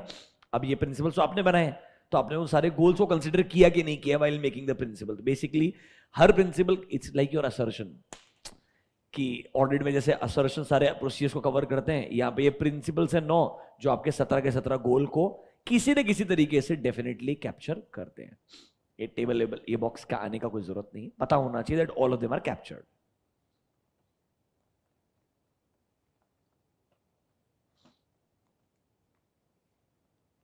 आ जाओ अश्योरेंस इन BRSR। अब एक दो छोटे मोटे टॉपिक बाकी है, बहुत सिंपल सी चीज है। ये बोलता है अब जब इतने सारे business responsibility and sustainability reports बनेगी, भाई इन रिपोर्ट में जो कंटेंट है वो बराबर भी तो होना चाहिए, तो इसका ऑडिट करना भी एक इंपॉर्टेंट पार्ट बन जाएगा। तो एक बेसिकली नया इंडस्ट्री क्रिएट किया जा रहा है जहां पर आपको अश्योरेंस देना होगा on the report which is BRSR created by the company. अब सर इस रिपोर्ट को बनाने के लिए इतना ज्यादा आपका एक्सपीरियंस चाहिए, उसे रिव्यू करने के लिए, उसे अश्योरेंस देने के लिए आपको और वास्ट एक्सपीरियंस का जरूरत पड़ेगा। इसीलिए एक बोर्ड बनाया है जो स्टैंडर्ड सेट कर रहा है, गाइडलाइन दे रहा है, एंड एक स्टैंडर्ड भी बनाया है which is a copy paste of international standard. अभी तक हम वो इंटरनेशनल स्टैंडर्ड फॉलो करते थे, अगले साल से हम लोग ये जो इंडिया वाला स्टैंडर्ड फॉलो करना शुरू करेंगे। अभी तक वो मैंडेटरी भी नहीं था, अगले साल से वो मैंडेटरी होगा। आपको दिखा भी दूंगा कैसे उस इंटरनेशनल स्टैंडर्ड का यूज आज की तारीख में हम कर रहे हैं, और अगले साल से वो यूटिलिटी चेंज हो जाएगा और इंडियन स्टैंडर्ड का इस्तेमाल किया जाएगा। आइए let's discuss assurance in BRSR। देखो सेबी ने बोला टॉप 1000 लिस्टेड कंपनीज को BRSR बनाना पड़ेगा, एंड धीरे धीरे what is BRSR, your business responsibility and sustainability report, जो ऊपर के 9 प्रिंसिपल्स भी आप पढ़ के आए हैं। ये रिपोर्ट तो बनानी पड़ेगी टॉप 1000 कंपनीज को, धीरे धीरे ये बाकी कंपनीज के लिए भी एप्लीकेबल हो जाएगा। तो sir BRSR is expected to be used as a single means of disclosing all sustainability related information in India। तो स्टेक होल्डर्स को ये रिपोर्ट में कुछ गलत तो नहीं बताया जा रहा है, कहीं ऐसा तो नहीं है हम रियलिटी में कर कुछ भी नहीं रहे हैं, रिपोर्ट में दिखाने के लिए we are showing wrong numbers, इसके ऊपर भी अश्योरेंस का जरूरत पड़ेगा। तो sir there is going to be a new audit that is called as ESG audit. देखिए hence assurance in this reporting becomes critical and we have a new audit called as ESG audit, जहां पर हम check करेंगे कि sir company ने environmental and social risk को consider करते हुए जो रिपोर्ट बना के दिया है, बिजनेस जिस तरीके से कंडक्ट किया है वो बराबर है कि नहीं है। Conducting ESG audit will help a business also to understand their risks better, it will also help a business to manage their risks better. तो सर ये सबके लिए बेनिफिशियल है, मतलब जब हम ऐसा ESG ऑडिट करेंगे स्टेक होल्डर्स के लिए तो फायदा है ही है, बिजनेस के लिए भी फायदा है। हम बिजनेस को एक तरीके से इंटरनल ऑडिट है, बट इस बार इंटरनल ऑडिट करना है कीपिंग इन माइंड ESG। आप जो कर रहे हो ऐसा क्यों कर रहे हो, इसका कोई नेगेटिव इंपैक्ट तो नहीं आ रहा है, नॉन कंप्लायंस तो नहीं हो रहा है, कहीं ऐसा तो नहीं है एनवायरमेंट का एक्सप्लॉइटेशन हो रहा है। बेसिकली जो जो आपने रिपोर्ट में लिखा है उसे चैलेंज करना कि ये बराबर है या नहीं है, that will be part of my ESG audit. नीचे लाइन पढ़िए, ICAI ने रिसेंटली इशू किया है, मार्क द वर्ड S, याद है SAEs, standards on assurance engagement. अब नया है SSAE that is called as standard on sustainability assurance engagement. एक ही स्टैंडर्ड बनाया है 3000। ध्यान रखना ये अम्ब्रेला स्टैंडर्ड है। अम्ब्रेला मतलब क्या होता है, कवर्स लॉट ऑफ एस्पेक्ट्स, मतलब अभी तक एक सिंगल स्टैंडर्ड सारा ESG ऑडिट को कवर करेगा, that is called as SSAE। हमने कॉपी किया है इसको ISAE के साथ में। देखिए this is how your SSAE looks like, standard on sustainability assurance engagements. Important चीज क्या है, ICAI क्या है, ऑब्वियसली देखो एक बोर्ड बनाया है, सस्टेनेबिलिटी रिपोर्टिंग स्टैंडर्ड्स बोर्ड, जैसे अश्योरेंस स्टैंडर्ड्स बोर्ड रहता है वैसे सस्टेनेबिलिटी रिपोर्टिंग स्टैंडर्ड्स बोर्ड बनाया है जिसने 3000 एक नया स्टैंडर्ड बनाया है। ठीक है, ICAI के थ्रू आया है ये, ऑब्वियसली इंपॉर्टेंट चीज ये है। हाँ ये पढ़ो, this standard on sustainability assurance engagement draws reference from international standards on IS, जैसे आईसास होते हैं, ऐसे जाते हैं आईसास से, वैसे ISAE से हमारा आया है SSAE। समझा क्या? तो अभी की जो रिपोर्ट्स मिलेगी आपको एज पर ISAE मिलेगी। मैं आपको दिखाता हूं RIL की रिपोर्ट्स में ISAE का रेफरेंस रहेगा कि अभी तक हम लोग दुनिया में जो इंटरनेशनल स्टैंडर्ड है वही फॉलो करते थे, बिकॉज लोकल लेवल पे स्टैंडर्ड एग्जिस्ट नहीं करता था, अब लोकल लेवल पे स्टैंडर्ड बना दिया। एग्जाम में पूछ सकता है जो लोकल लेवल पे स्टैंडर्ड है उसका एप्लीकेबिलिटी कब से आ रहा है, MCQ क्वेश्चन 1 मार्क के लिए। जानता हूं मैं ICAI को अच्छे से। आ जाओ ऊपर sir. Point number 7, this standard applies for assurance engagements to provide reasonable or limited assurance on sustainability information. The effective date of application of SSAE 3000 is voluntary basis till 31st March 2023, but mark the word mandatory basis for assurance reports covering periods ending on or after 31st March 2024। मतलब इस साल के जो reports आपको जो देखने को मिलेंगे उसमें आपको SSAE का रेफरेंस मिलेगा, ना कि ISAE का रेफरेंस मिलेगा। अभी की रिपोर्ट्स में ISAE का रेफरेंस काफी नॉर्मल है, अभी तक वॉलंटरी मोड पे है, अभी ये मैंडेटरी बेसिस पे चले जाएगा। पॉइंट नंबर 7 को मार्क कीजिएगा एज इंपॉर्टेंट। पॉइंट नंबर 7 को मार्क कीजिएगा इंपॉर्टेंट। सर ये स्टैंडर्ड किसके लिए बनाया है? Obviously stakeholders, companies, and ये बोलता है जो अश्योरेंस एंगेजमेंट प्रोवाइड करेगा उसके लिए भी तो बराबर है, उसको तो ऑब्वियसली स्टैंडर्ड देना ही पड़ेगा। तो देखो, the intended user of this standard includes assurance providers, मतलब the one who will provide the assurance, and number 2 entities, जो लोग एक्चुअली प्रोफेशनल ऑडिटर को हायर करना चाहेंगे, एंड सबसे important your stakeholders that will include your regulators, investors and other users of sustainability reporting data. I would say point number 6 को mark कीजिएगा important, number 7 को mark कीजिएगा important, number 4 को mark कीजिएगा। 4, 6, 7 कुछ नहीं, एक नया स्टैंडर्ड बना दिया है आपने भाई, ये सस्टेनेबिलिटी रिपोर्टिंग करना शुरू कर दिया है। अब वो रिपोर्ट में कुछ गलत निकला तो चेक कौन करेगा? इसके लिए उसके ऊपर अश्योरेंस देने के लिए एक अलग से स्टैंडर्ड बना दिया है। So ESG audit is a new, you can say arena all together, जिसके लिए एक सेपरेट एंगेजमेंट स्टैंडर्ड बना दिया, that is called as SSAE। कहां से आया है? ISAE से। जो इंटरनेशनल स्टैंडर्ड है उसको अडेप्ट करते हुए हमने एक स्टैंडर्ड बना दिया है ऑन सस्टेनेबिलिटी अश्योरेंस एंगेजमेंट ही है, बट कौन सी इंफॉर्मेशन पे है? सस्टेनेबिलिटी रिलेटेड इंफॉर्मेशन के ऊपर है। समझा क्या? ठीक है, I will show you how the report looks like, don't worry, मैं आपको रिपोर्ट दिखाता हूं 2 मिनट के लिए। पहले नीचे आ जाइए सर। ICAI ने एक और स्टैंडर्ड रिसेंटली इशू किया है, SSAE 3410। ये अभी ऐसे स्पेसिफिक आते जाएंगे। ये है engagements on green house gas statements which deals with assurance engagement on sustainability including assurance on BRSR। मतलब ये ग्रीन हाउस गैस स्टेटमेंट्स के ऊपर और स्पेसिफिक एंगेजमेंट बना दिया, पर अभी तक 3000 SSAE is the umbrella standard. खुद बोला है it is the umbrella standard, that means it is applicable to all assurance engagements on sustainability. और स्पेसिफिक बना दिया जाएगा, पर अभी के लिए सबसे रेलेवेंट स्टैंडर्ड SSAE 3000 ही रहेगा। ठीक है क्या? वो तो इस साल से आएगा, अभी तक तो हम ISAE यूज कर रहे थे। ठीक है, I look for that report. आप 2 मिनट स्पेंड कीजिए, सिर्फ एक बार एक मेथोडोलॉजी का कोई डायग्राम दिया है, एक्सप्लेनेशन कुछ भी नहीं दिया है, सिर्फ स्टेप्स लिख के दिए हैं। अगर आप ऐसा ऑडिट कर रहे हैं, मतलब अश्योरेंस कर रहे हैं, अश्योरेंस एंगेजमेंट का पार्ट है, तो नॉर्मली क्या स्टेप्स फॉलो करते हैं, कुछ बेसिक स्टेप्स लिख के दिखिए। आप एक बार पढ़िए, मैं वो रिपोर्ट ढूंढता हूं आपके लिए। Should be in RIL। देखो ऐसा मिलता है आपको एनुअल रिपोर्ट में, इंडेक्स में 224 independent assurance report on sustainability disclosures. मतलब सस्टेनेबिलिटी रिगार्डिंग जो भी आपने डिस्क्लोजर दिए, इंफॉर्मेशन दिया है, उस पे हमारा इंडिपेंडेंट अश्योरेंस रिपोर्ट है। RIL के केस में KPMG है जिसको हायर किया है, उनका स्टैट्यूटरी ऑडिटर डेलॉयट है, plus there is a joint auditor, एक मिड साइज फर्म भी है, बट जो सस्टेनेबिलिटी इंफॉर्मेशन के रिगार्डिंग ऑडिटर है वो KPMG है। 224 पे आपको रिपोर्ट दिखाता हूं। कभी कभी चलता है, कभी कभी नहीं चलता है, अनफॉर्चुनेटली। जाना चाहिए, it work sometimes. Independent assurance statement on RIL on selected non financial sustainability disclosure. मतलब हम एज ए केपीएमजी को अपॉइंट किया है आरआईएल ने to provide independent assurance on certain matters, कि हमने सस्टेनेबिलिटी के रिगार्डिंग जो इन्फॉर्मेशन दिया है वो बराबर है या नहीं है। ऑब्वियसली यहाँ पे स्कोप लिमिटेड रहेगा। मेजर रिस्पॉन्सिबिलिटी कंपनी, जैसे हमारा नॉर्मल ऑडिट होता है ना, कंपनी का रिस्पॉन्सिबिलिटी है सारे स्टैंडर्ड्स को फॉलो करना, ऑडिटर का काम है चेक करना। देखो यहाँ पे रेफरेंस मिलेगा आपको, देखो our responsibility to examine the report जो हमको प्रिपेयर करके दिया है, एंड ये देखना we conducted our engagement in accordance with international standards on assurance engagement ISAE।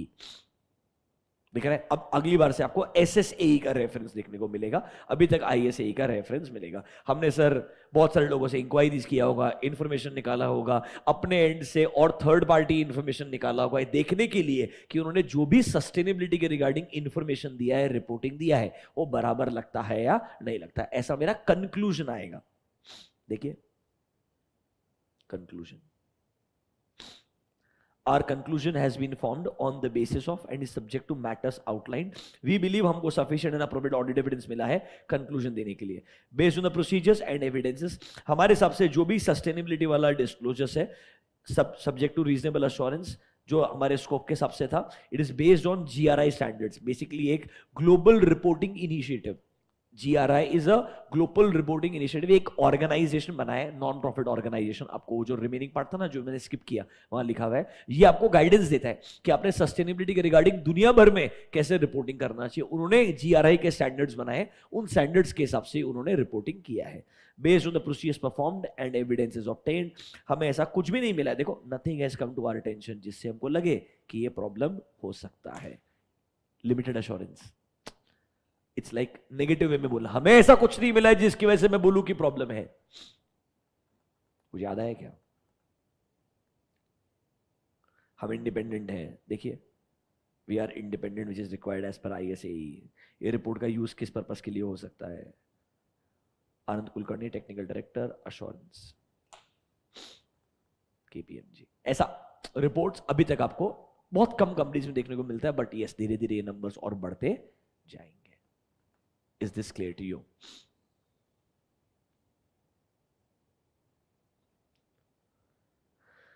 इधर आ जाओ। Methodology to provide assurance on BRSR। सबसे पहले तो ऑब्वियसली प्रिलिमिनरी रिव्यू करना पड़ेगा। इसमें देखो क्या है ना, फाइनेंशियल स्टेटमेंट्स नहीं है, यहां पर सस्टेनेबिलिटी की रिपोर्ट्स है, तो आपको BRSR रिपोर्ट बना के देगा, उससे रिगार्डिंग इंफॉर्मेशन देगा, आपको पहले देखना पड़ेगा, उसके रिगार्डिंग थोड़ा और इंफॉर्मेशन निकालना पड़ेगा, इफ रिक्वायर्ड ऑन ग्राउंड जाकर के वेरिफिकेशन करने पड़ेंगे। एक्चुअली में लोगों को बोला है एम्प्लॉइज का हेल्थ इंश्योरेंस, अब है कि नहीं है जाके एम्प्लॉय से मिलके पता चलेगा, हेल्थ इंश्योरेंस का पेमेंट किया होगा उससे पता चलेगा। मतलब ऑन ग्राउंड वेरिफिकेशन करना पड़ेगा कि जो वो रिपोर्ट में प्रेजेंट कर रहा है इज दैट राइट और नॉट। Number 1 preliminary review. फिर सर ऑन साइट असेसमेंट कीजिए, वेरीफाई करने का ट्राई कीजिए कि जो ESG रिपोर्ट में वो ठीक लगता है या नहीं लगता है। फिर सर आपको शायद कुछ आपके असेसमेंट के बाद में प्रॉब्लम्स मिलेंगे, फाइंडिंग्स मिलेंगे, तो आप इशू कीजिए आपका असेसमेंट रिपोर्ट। जो आपने असेसमेंट परफॉर्म किया है ना, उसका एक प्राइमा फेसी रिपोर्ट बनाइए। It's like a general report कि हमारा असेसमेंट के दौरान ये फाइंडिंग्स है। फिर हम ये फाइंडिंग्स को डिस्कशन करेंगे, उससे और इंफॉर्मेशन निकालेंगे कि एक्चुअली में हम जो सोच रहे हैं वैसा है, सॉरी, या सिचुएशन इज एब्सोल्युटली डिफरेंट। तो सर हम रिव्यू करेंगे, जो हमको रेस्पॉन्स या क्लैरिफिकेशन मिलेगा हमारे फाइंडिंग्स के ऊपर। तो सर जनरल रिव्यू, एक्चुअली जाके असेसमेंट करना, असेसमेंट का एक रिपोर्ट बना करके देना, उस पर उनसे क्लैरिफिकेशंस लेना और इंफॉर्मेशन मांगना। फिर सर आपके फाइनल फाइंडिंग्स वगैरह को सबमिट किया जाएगा, डॉक्यूमेंट किया जाएगा, एंड अल्टीमेटली ये फाइनल रिपोर्ट बना करके आपको प्रोवाइड करना पड़ेगा अलॉन्ग विद द रिकमेंडेशन कि कैसे आप इंप्रूव कर। अब 1 मिनट के लिए स्टेप्स पढ़िए, जिसकी भी 1 मिनट है।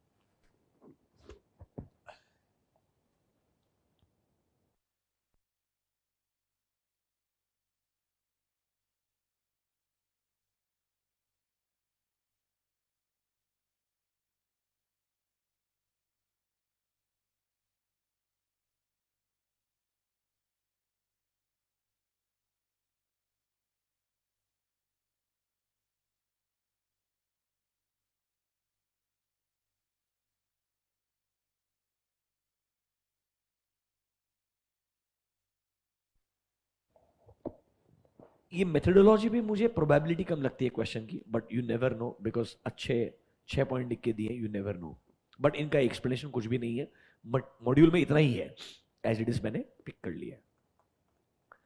नीचे सोशल ऑडिट स्टैंडर्ड्स। अब जब आप ये भाई ईएसजी का ऑडिट करने वाले हैं तो आपको कुछ जनरल गाइडलाइंस के फॉर्म में स्टैंडर्ड्स बना के दिए। Keep in mind these aspects, nothing is in detail, just a list is given to you कि ऐसे स्टैंडर्ड्स बनाए जाएंगे दैट विल टेल यू कि भाई ये चीज कंसिडर करना है जब आप कोई ईएसजी ऑडिट कर रहे हैं। देखिए, सस्टेनेबिलिटी रिपोर्टिंग स्टैंडर्ड बोर्ड धीरे धीरे सोशल ऑडिट स्टैंडर्ड्स बनाएगा। उन्होंने एक रेफरेंस के लिए SAS 100 to 1600 का लिस्ट दिया है।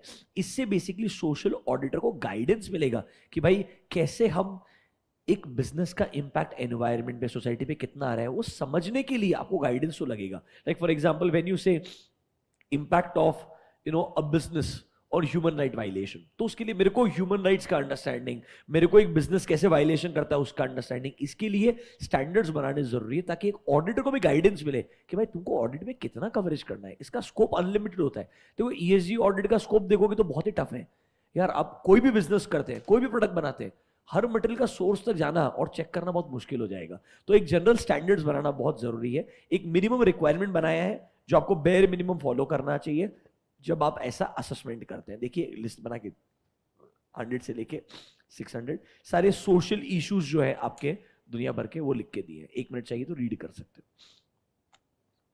It's a list of social standards जो नॉर्मली आपने ईएसजी ऑडिट के दौरान कंसिडर करने चाहिए।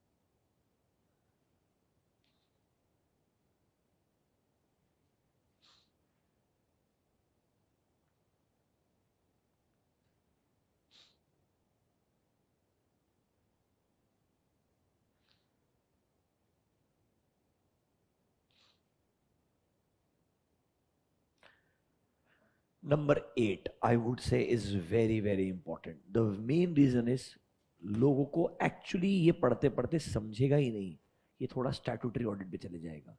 अब ये ईएसजी ऑडिट नहीं है। Point number 8 is about role of statutory auditor regarding climate risk. Remember, ये स्टैट्यूटरी ऑडिट पे ही आ गया है, ये ईएसजी ऑडिट वाला पार्ट खत्म हो चुका है। This part was still here. इसके आगे ईएसजी ऑडिट में कुछ भी नहीं है। बस अश्योरेंस क्या होता है, स्टैंडर्ड कौन सा है, स्टैंडर्ड कब से फॉलो करने का है, एंड जनरली ये सोशल स्टैंडर्ड्स है जो आपको पता होने चाहिए। That's it. ESG audit is over. ये अलग ही पॉइंट है। रोल ऑफ ऑडिटर मतलब स्टैट्यूटरी ऑडिटर, मतलब कैसे आप क्लाइमेट रिलेटेड रिस्क को कंसिडर करेंगे when you are doing audit of a fine. Remember, do not make this mistake. Exam में क्वेश्चन अगर आता है, you are the statutory auditor for a company, what important aspects आपको दिमाग में रखने पड़ेंगे। क्लाइमेट रिलेटेड रिस्क को जब आप एक फाइनेंशियल स्टेटमेंट ऑडिट करते हैं, ये एक अलग एरिया है। ऑनेस्टली कंटेंट बहुत कम है, मैं आपको बोलता हूं क्या है। पहले बताएगा फाइनेंशियल स्टेटमेंट ऑडिटर क्या करता है, अब क्या बोलता है वो डेफिनेशन है। चाहिए तो पॉइंट नंबर 1 पढ़ के देखो। ऐसा लग रहा है कि आपका नॉर्मल डेफिनेशन है। हमें रीजनेबल अश्योरेंस ऑब्टेन करना है that whether financial statements are free from material statement, ताकि सर ऑडिटर अपना ओपिनियन एक्सप्रेस कर पाए। नंबर 1, ठीक है। अरे आपका ऐसे 200 है ये, उसका ओवरऑल ऑब्जेक्टिव। अब सुनो, यहां इनडायरेक्टली बोलना क्या चाहता है। जब आप स्टैट्यूटरी ऑडिट कर रहे हैं, आप understanding the entity and it's environment करते हैं, तब आप बिजनेस को समझते ही हैं, तो साथ साथ में ये भी समझे क्लाइमेट रिलेटेड रिस्क क्या क्या है, उसको बिजनेस कितना सीरियसली कंसीडर करता है, क्या उसकी वजह से बिजनेस के फ्यूचर के ऊपर तो डाउट नहीं लगता है आपको आइडियली, क्या बिजनेस एनवायरनमेंट को या क्लाइमेट रिस्क को सीरियसली नहीं लेता है, एक्सप्लॉइट करता है, and they are happily accepting it, उनको कोई फर्क नहीं पड़ रहा है। तो एज अ ऑडिटर हम क्या बोल रहे हैं, अब इन्वेस्टर्स सिर्फ फाइनेंशियल स्टेटमेंट्स में इंटरेस्टेड नहीं है, वो बिजनेस के सस्टेनेबिलिटी में भी इंटरेस्टेड है। तो आपने हर स्टेज पे कुछ एडिशनल चीजों को दिमाग में रखना है। अंडरस्टैंडिंग द एंटिटी के दौरान क्लाइमेट रिस्क को भी कंसीडर कीजिए। एविडेंसेस ऑब्टेन करने के दौरान क्लाइमेट रिस्क को कैसे एड्रेस किया है बिजनेस ने, वो भी चेक कीजिए। कुछ इंपॉर्टेंट इंफॉर्मेशन मिल जाता है, कोई एक significant climate risk related problem हुआ जिसकी वजह से एनवायरमेंटल इंपैक्ट असेसमेंट की वजह से कोई प्रॉब्लम आया, केस फाइल किया कंपनी के अगेंस्ट में, कंपनी में गोइंग कंसर्न इशू भी तो आ सकता है, नोट्स टू अकाउंट्स में डिस्क्लोजर आएगा, तो ऐसा मैटर ईओएम में आना चाहिए, कैम के अंदर आना चाहिए। ईओएम का इन्होंने क्लियरली रेफरेंस भी दिया है, include such matters on EOM ideally. मतलब स्टैट्यूटरी ऑडिटर के लिए एडिशनल रिस्पॉन्सिबिलिटी है, नॉर्मल ऑडिट कीजिए, eight the same time climate related challenges या रिस्क्स जो एक बिजनेस फेस करता होगा उन्हें भी कंसीडर किया कि नहीं किया बिजनेस ने, ये आप कंसीडर कीजिए अपने ऑडिट के दौरान। ढंग से पढ़िएगा। नंबर 1 बेसिक ऑब्जेक्टिव है। नंबर 2 देखो, जब आप बिजनेस का अंडरस्टैंडिंग डेवलप करते हो, आपने उसके दौरान इंक्लूड करना है, mark the word, consideration of climate related risk. उसे कैसे एड्रेस किया जाता है ये भी ऑडिट के लिए रेलेवेंट रहने वाला है। Generally industries like banking industry, insurance, energy, transportation, इन सब के अंदर तो खास तौर पे आपके लिए इंपॉर्टेंट रहेगा क्लाइमेट रिस्क को कंसिडर करना एज द स्टैट्यूटरी ऑडिटर। मतलब बिजनेस अपने काम के दौरान ये चैलेंजेस कैसे आइडेंटिफाई करता है, कैसे ओवरकम करता है और कैसे सही प्रैक्टिसेस को अप्लाई करता है, ये आपको चेक करना पड़ेगा।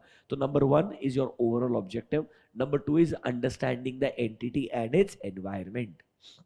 नंबर 3, मेनी इन्वेस्टर्स, ये करने के लिए जरूरत क्यों है? क्योंकि सर बहुत सारे इन्वेस्टर्स एंड स्टेक होल्डर्स को इंफॉर्मेशन चाहिए ऑडिटर की रिपोर्ट में से कि भाई कैसे क्लाइमेट रिलेटेड रिस्क को एड्रेस किया जा रहा है ऑडिट में।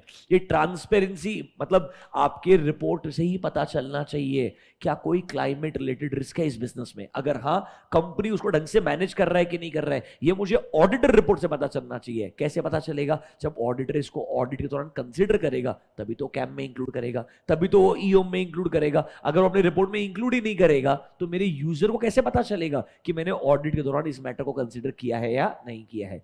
अब ऑडिटर से फाइनेंशियल स्टेटमेंट्स के बियॉन्ड भी एक्सपेक्टेशन है, इसीलिए उन्होंने कंसीडर करना चाहिए। Read number 3। हालांकि बार बार एक बात बोलेगा, ध्यान रखना, एप्लीकेबल एफआरएफ आपके लिए इंपॉर्टेंट है, आपके लिए ऑडिटिंग के रिपोर्टिंग स्टैंडर्ड्स इंपॉर्टेंट है, ऑडिटिंग के एसेस इंपॉर्टेंट है। हम उन्हें कॉम्प्रोमाइज करने के लिए नहीं बोल रहे, बट ये एडिशनल रिक्वायरमेंट्स है बेसिकली।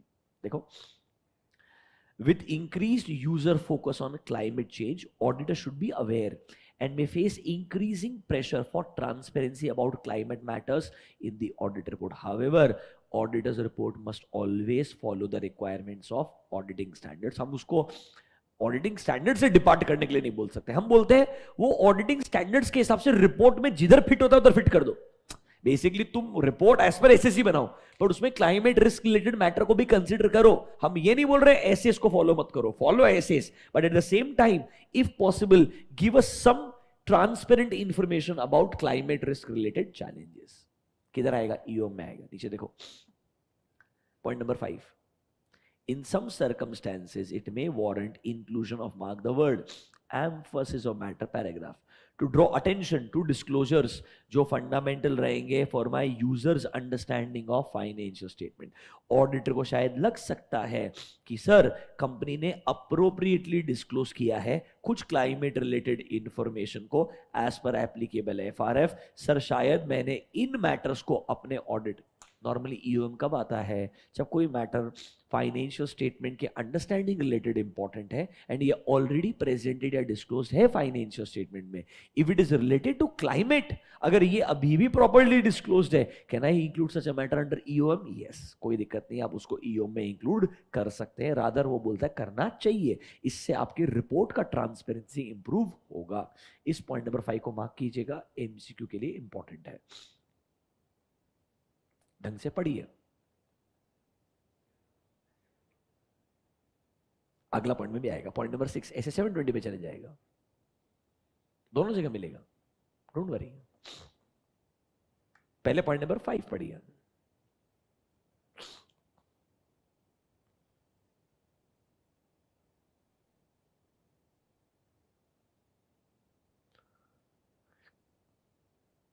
ठीक है, अब पहले पॉइंट नंबर 4 पढ़िए। ऑडिटर रिपोर्ट इज अ की मैकेनिज्म जिससे हम यूजर्स को कम्युनिकेट करते हैं कि हमने ऑडिट कैसे किया था। हम हमारे ओपिनियन के अलावा वो इंफॉर्मेशन भी देते हैं हमारी रेस्पॉन्सिबिलिटीज के बारे में जो शायद उनके अंडरस्टैंडिंग के लिए इंपॉर्टेंट होगा। Point number 4 is example of KAM. हमको की ऑडिट मैटर में बताना पड़ता है ऐसे क्या मैटर्स मिले थे जो ऑडिट के दौरान बहुत इंपॉर्टेंट थे, एंड सर उन मैटर्स को हमने कैसे एड्रेस किया। ये चीजें हम लिखते हैं की ऑडिट मैटर में। नंबर 4 कैम के बारे में बात कर रहा है। देखिए, हमारा अंडरस्टैंडिंग ऑफ द मैटर जो लगता है बहुत सिग्निफिकेंट था in our audit and how they were addressed, KAM में ही आता है मैटर क्या था एंड कैसे उसको एड्रेस किया है। तो नंबर 4 बोलता है इफ रिक्वायर्ड कैम में इंक्लूड करो, इफ रिक्वायर्ड ईओ में, जिधर चाहिए जहां जहां चाहिए। हम आपको बस एग्जांपल्स दे रहे हैं कहां कहां आप इंक्लूड कर सकते हो। अब कोई स्मार्ट आदमी हुआ वो अलग तरीके से अगर क्वेश्चन पूछेगा, क्लाइमेट रिलेटेड मैटर्स आपके ऑडिट रिपोर्ट में कहां कहां आ सकते हैं, explain with the help of respective SAs. 701, 706 और लास्ट में आएगा एसे 720। कैसे 720 आएगा बताएंगे आपको, डोंट वरी। अभी के लिए शांति से 1 2 3 4 5 पढ़िए। आई एम श्योर आपको एक क्लियरली समझेगा। This is about normal statutory audit यार, कंफ्यूज मत हो ना। ये ईएसजी ऑडिट नहीं है, स्टैट्यूटरी ऑडिट पे आ गया वापस हो। उसमें बोल रहा है क्लाइमेट रिलेटेड मैटर्स को तुमको कंसिडर करना जरूरी है, डिस्क्लोज करना जरूरी है, रिपोर्ट करना जरूरी है।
ठीक है, अब आ जाओ पॉइंट नंबर 6 पे क्या बोलता है।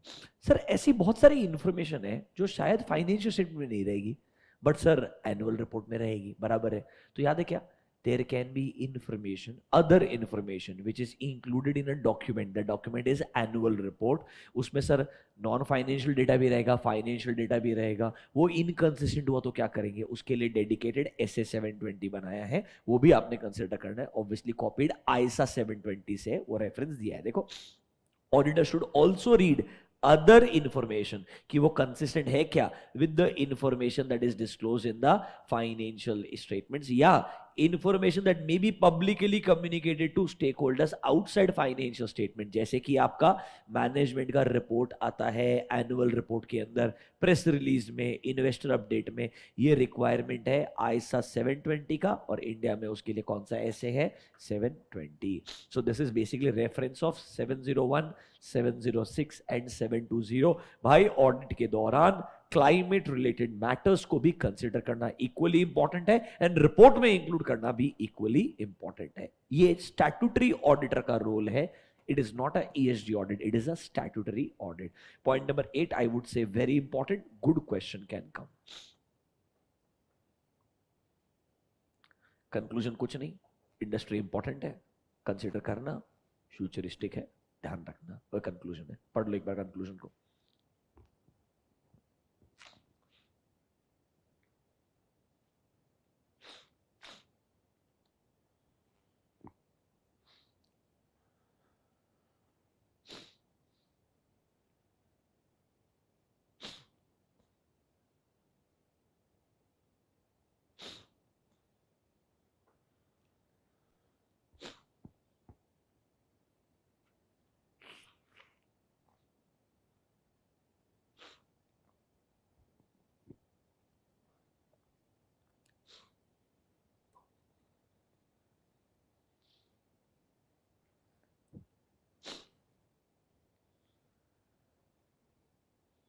ठीक है, आ जाइए ग्लोबल ट्रेंड इन सस्टेनेबल रिपोर्टिंग, लास्ट पार्ट 18.6। कुछ नहीं, दुनिया भर का टाइमलाइन लिख के दिया है, अलग अलग ऑर्गेनाइजेशंस ने क्या क्या बनाया है वो सब लिख करके दिया है। इधर एक इंपॉर्टेंट वर्ड है ग्लोबल रिपोर्टिंग इनिशिएटिव।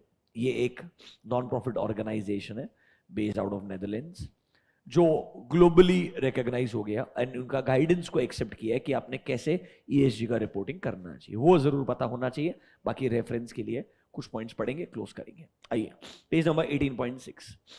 अब सर ऑलमोस्ट जितने भी कंपनीज पब्लिक सेक्टर में है या गवर्नमेंट रन कंपनीज है, बेसिकली लिस्टेड कंपनीज जहां पे पब्लिक इंटरेस्ट इन्वॉल्व है, उधर तो कंपलसरी है अब ईएसजी बेस्ड रिपोर्टिंग करते हैं। पॉइंट नंबर 1 बोलता है, दुनिया भर की बात कर रहा है, it's a general talk about the world कि भाई जितने भी आपके पब्लिक सेक्टर एसोसिएटेड कंपनीज हो गए, गवर्नमेंट रन कंपनीज हो गए, लार्ज कॉर्पोरेशंस हो गए, या जो भी लिस्टेड कंपनीज हो गए, उनमें तो सर मैंडेटरी रिक्वायरमेंट हो गया दुनिया भर में ईएसजी रिपोर्ट्स देना। देखिए the most widely used framework जब global reporting initiative, can you see word GRI, ये दुनिया भर में सबसे ज्यादा वाइडली यूज्ड है कि इनके जो स्टैंडर्ड्स है, इनके जो मैकेनिज्म्स हैं, उनके हिसाब से आप अपना बिजनेस, जो हमारा बीआरएसआर रिपोर्ट हो गया या इंटीग्रेटेड अप्रोच, जो 6 प्रिंसिपल थे, ये सब जीआरआई के रिकमेंडेशन है जिसके बेसिस पे हम ईएसजी बेस्ड रिपोर्टिंग करते हैं। देखिए sustainability reporting standards having 93% of world's largest 250 companies, मतलब ऑलमोस्ट 100 से ज्यादा कंट्रीज कवर होते हैं कि भाई सबसे बड़े दुनिया के जो 250 कंपनीज है,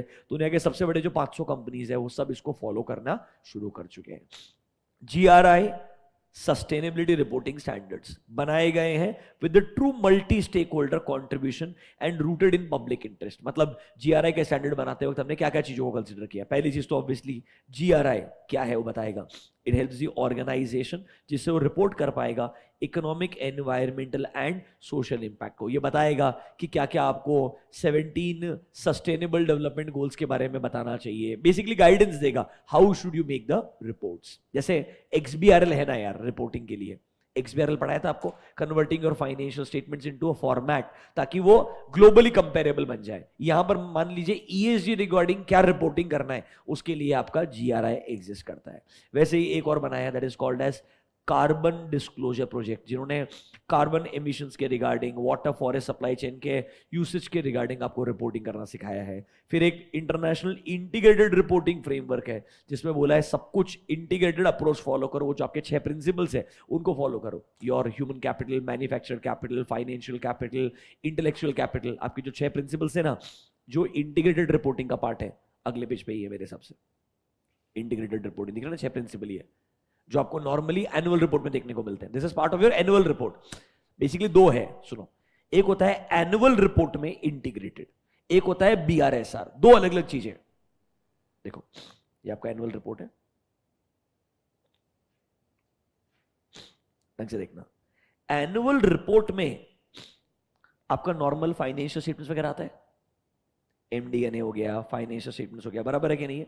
इसके साथ में ही इंटीग्रेटेड अप्रोच, मतलब ये आपके जो 6 प्रिंसिपल्स है, nature capital, human capital, manufactured capital, intellectual capital, social capital and financial capital, ये बेसिकली कहां से आया? जीआरआई से आया। कहां से आया है? GRI, global reporting initiative. उसने बोला ये इंटीग्रेटेड अप्रोच को फॉलो करो, बराबर है कि नहीं है? तो ऑडिटर भी जीआरआई स्टैंडर्ड्स के हिसाब से काम करता है। तो आपका जो आईएसएई, एसएसएई बना है वो जीआरआई के पॉइंट ऑफ व्यू से बना है। अब इसके अलावा सेबी ने क्या बोला, एक और रिपोर्ट चाहिए मेरे को, जो रिपोर्ट कहलाएगा BRSR report, that is called as business responsibility and sustainability report. इस रिपोर्ट में क्या आएगा? वो 9 प्रिंसिपल्स आएंगे जो हमने बना के दिए हैं अलग से। वो हमने स्पेसिफिकली कंट्री के लिए 9 प्रिंसिपल्स बनाए जो हम अभी रिसेंटली पढ़ के आए। वो 9 प्रिंसिपल्स के ऊपर पहले जनरल डिस्क्लोजर, आपका पॉलिसी मेकिंग कैसा है, फिर हर प्रिंसिपल के रिगार्डिंग आउटकम क्या है, वो मेरे को अलग से और चाहिए। तो बेसिकली ये हो गया कंट्री स्पेसिफिक बीआरएसआर, ये हो गया ग्लोबल। समझा क्या? ये जीआरआई बेस्ड है, ये लोकल लेवल पे है। ऑब्वियसली हमने भी अडेप्ट करते वक्त वो 17 सस्टेनेबल डेवलपमेंट गोल्स को ही कंसीडर किया। याद है क्या? वो 9 प्रिंसिपल्स कैसे 17 के 17 गोल्स को कंसीडर करता है, उस तरीके से बॉक्स बना के दिया है।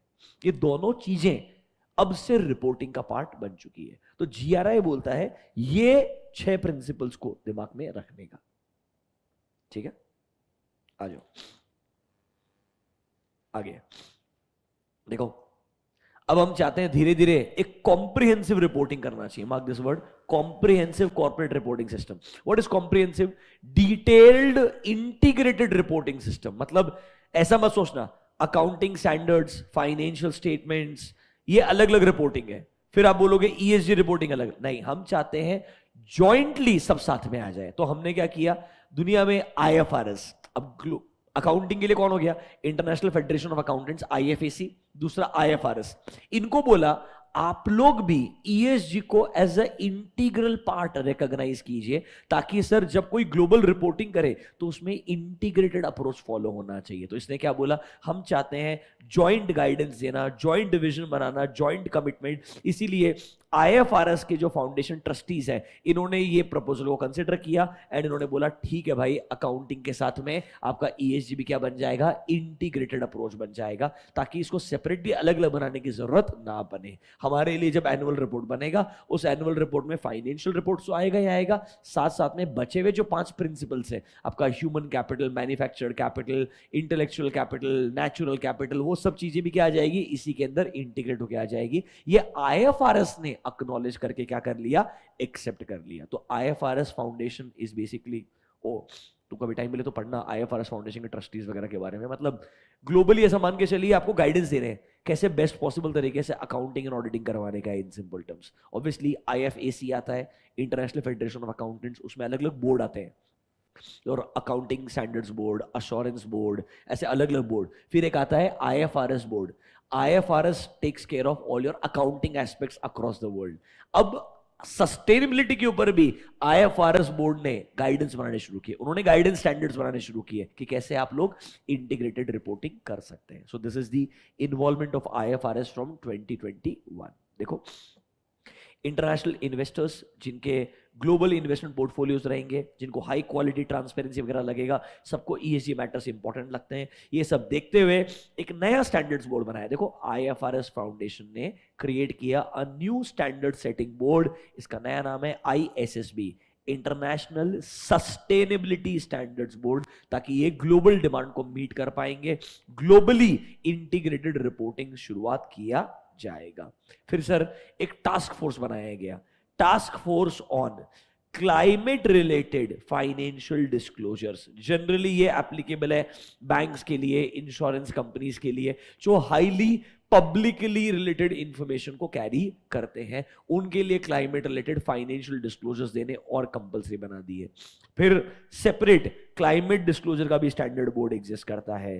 फिर वैल्यू रिपोर्टिंग फाउंडेशन है. मतलब ऐसे दुनिया भर के अलग अलग जो फाउंडेशंस है वो सब इन्होंने लिख करके रेफरेंस के दे दिए.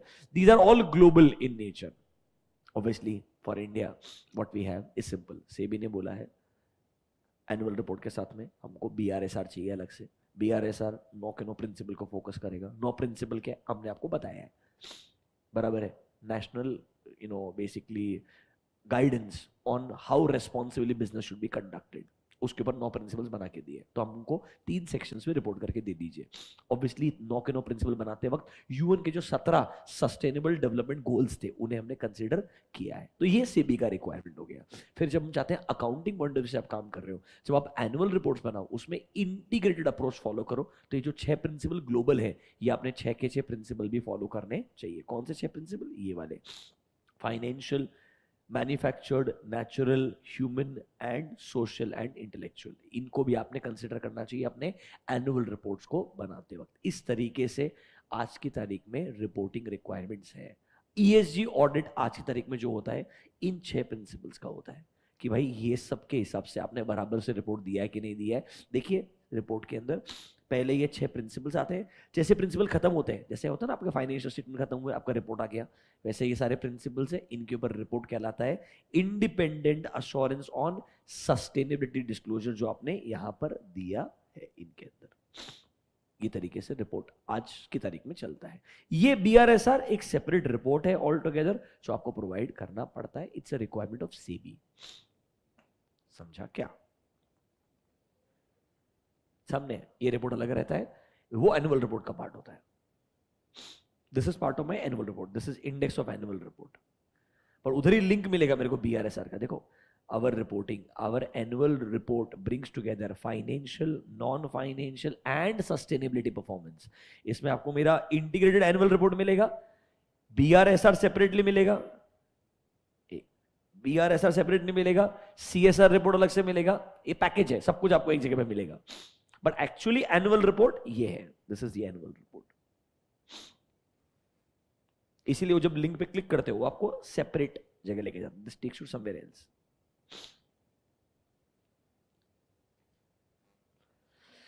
चलो थोड़ा एग्जाम के मोड देखो, वापस भूलना मत, ये तो डिस्कशन हो गया, 4 मार्क का वेटेज है, अपने को एक क्वेश्चन प्रेडिक्ट करने का है, समझ रहे हो. चलो ये नया इंडस्ट्री है, सब कुछ नया है, तो एक बार डिस्कशन करने में मजा आता है. That is why we ended up spending 3 आवर्स. अदरवाइज 1 घंटे का काम था, 9 प्रिंसिपल, ये 6 प्रिंसिपल, 17 गोल्स, काम खत्म. रोल ऑफ स्टैट्यूटरी ऑडिटर, उसमें 701, 706, 720 का रेफरेंस, काम खत्म. एक नया स्टैंडर्ड SSAE जो एक जमाने में इंटरनेशनल स्टैंडर्ड से कॉपी किया है, दैट इज ISAE. अभी तक ISAE फॉलो करते हैं, इस साल financial year onwards SSAE follow करना शुरू कर. एग्जाम पॉइंट ऑफ व्यू से क्वेश्चन निकालना है, बहुत ईजी है. Let me help you with the questions. सबसे पहले टॉप प्रायोरिटी के क्वेश्चंस बोलता हूं आपको मैं. Module number 3 from the start I will go. MCQ, I believe ये जो आपके सस्टेनेबल डेवलपमेंट गोल्स हैं 17 के 17 आपने बार बार रीड करके जाने चाहिए, लास्ट डे फिर से रीड करके जाने चाहिए, यू शुड नो दैट. इसके बाद सीधा इंटीग्रेटेड रिपोर्टिंग, उसके 6 principles, 6 important aspects of integrated reporting. ये 6 C's बोलते हैं क्योंकि सारी सारी कैपिटल है. Finance capital, manufactured capital, human capital, intellectual capital, they call this as different capitals of a business ideally. जो 6 कैपिटल्स हो गए आपके. इसके बाद सीधा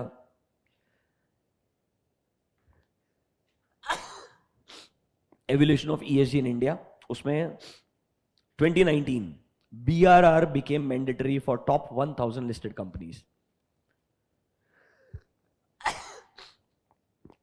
For top 1000 listed companies, and now we have a separate report called as BRSR, that is called as Business Responsibility and Sustainability Reporting. BRSR क्या होता है, उसमें 9 प्रिंसिपल्स क्या है एंड उसके 3 सेक्शंस क्या है, ये बहुत इंपॉर्टेंट है. तो BRSR के 3 सेक्शन अगले पेज पे मिलेंगे. 18.13 वेरी इंपॉर्टेंट, 3 सेक्शंस एंड उसके 9 प्रिंसिपल्स, ये सबसे इंपॉर्टेंट बोलूंगा मैं. इसके बाद अश्योरेंस इन BRSR, इसमें पेज नंबर 18.19 पे आ जाओ. 18.19 इसमें एक सेपरेट स्टैंडर्ड बनाया है, that is called as SSAE. Number 4 कब से एप्लीकेबल है, नंबर 7, एंड किस किस के लिए बनाया, नंबर 6. 4, 6, 7. इसके बाद में last role of auditor, that is the financial statement auditor regarding climate related risk. ये मेरे को इंपॉर्टेंट लगता है. this can be a good 4 और 5 mark question. आपने जब खुद से प्रिपरेशन करना है, सीधा एक क्वेश्चन ही देखने का है, पूरा चैप्टर पढ़ने की कोई जरूरत नहीं है, कोई फायदा नहीं है ना, रीड करके क्या करोगे, अल्टीमेटली कुछ अचीव होने वाला नहीं है. एक क्वेश्चन आएगा 4-5 मार्क के लिए, प्रिपरेशन उसके हिसाब से होना चाहिए. अभी good, this was our discussion on chapter number 18